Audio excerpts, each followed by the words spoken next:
AEW just made a massive mistake. There's no amount of explaining that can justify signing Ric Flair at this point in time, given everything that we know about him, allegations against him, and just the image that he has amongst wrestling fans and even AEW's hardest core wrestling fans. They don't like him. And the fact that they felt comfortable enough to not only have him appear as part of Sting's retirement tour, but also sign him to a multi-year agreement with the company, I think it just speaks to how much AEW has whittled away at the goodwill with a lot of their fans.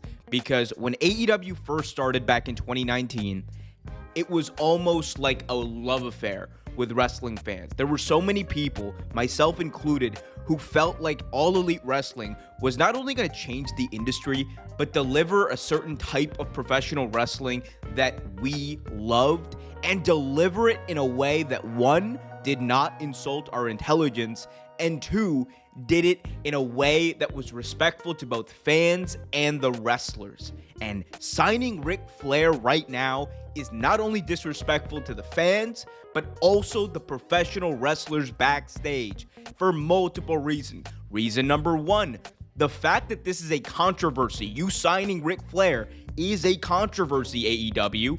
It takes away from the wrestling that's on the show. People aren't talking about the fact that Jon Moxley and Orange Cassidy are set to have a rematch for their international championship. People aren't talking about Switchblade Jay White versus MJF. People aren't talking about Chris Statlander and the amazing TBS championship run that she's having. People are talking about Ric Flair, someone who is nearly 80 years old, someone who nearly died in the ring just a few months ago, and someone who, if we're being honest, for multiple reasons, has no business being in a professional wrestling ring. And the fact that he is not only in a ring, but being publicized as this big signing, they've made this agreement with his energy drink company, it just shows you that AEW in this moment cared more about signing Ric Flair, making sure that they could publicize him and advertise him for future events, and also make sure that whenever they sell their tape library to whoever it's going to be, whether it's Warner Brothers, whether it's some other distributor, they want to make sure that Ric Flair is a part of that tape library. And it is unfortunate that it comes at the cost of what is a justifiable controversy, because if we're being honest, if you didn't watch that Dark Side of the Ring episode about the plane ride from hell, I highly recommend you go watch it right now, because I'm not going to do a good enough job of explaining the perspective of the victims of Ric Flair in that moment, because only they can do that. All I can do is criticize AEW as a company who, after all of that, still decided to bring him in. And it's not only an insult, like I said, to the wrestlers backstage, it is also an insult to your wrestling fans, your hardest core wrestling fans, the fans that defend you, sometimes justifiable, sometimes not that justifiably so, but defend you nevertheless.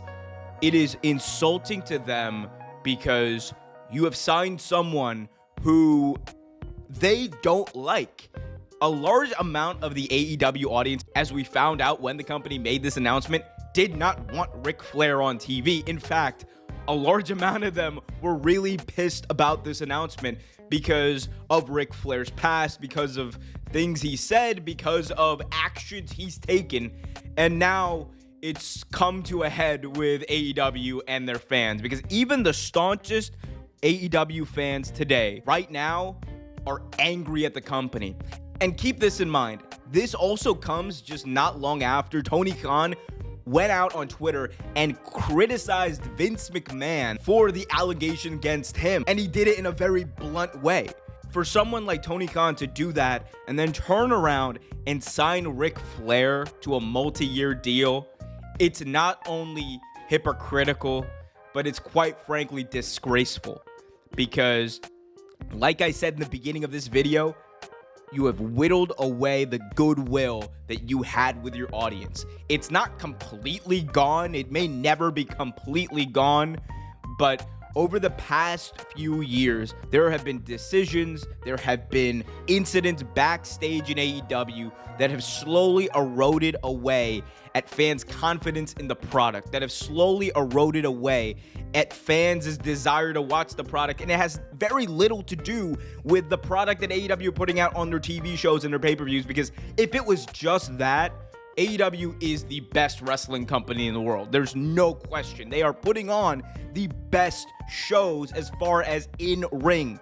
But at the same time, you cannot judge everything off of that. You have to look at the whole picture. You have to look at what we're hearing about them backstage. You have to look and take in what we're hearing about the way storylines are being developed, talent being upset about creative plans being delivered late, this Ric Flair controversy, and of course, many, many more. And fans around the world for AEW right now, I believe, are just sick and tired of the hypocrisy, sick and tired of the drama, sick and tired of controversy. Eric Bischoff once said, controversy creates cash. And while he may have been right about that with WCW, that is not a holistic equation that you can do with every single thing in life. Because a lot of the times, controversy doesn't create cash. A lot of the time, controversy creates chaos. And that's what's happening in AEW right now. It doesn't mean that they can't fix it. It doesn't mean that they can't get more goodwill down the line. But when you take the steps that AEW's taken, you say the things that Tony Khan has said about people like Vince McMahon, and then you turn around and sign Ric Flair, someone who AEW had enough wherewithal and sense not to sign around the time that Plane Ride from Hell documentary came out, because they knew that it was going to be a controversy. They just waited around and said, oh, it's about 2 years later, people are going to forget about it. And they were dead wrong. People did not forget about it. And it's going to be really hard for people to ever forgive, if they even can at this point, this type of betrayal, which is exactly what it is. It's not only a betrayal to the fans, it's a betrayal of values by AEW, the company, and Tony Khan, the owner.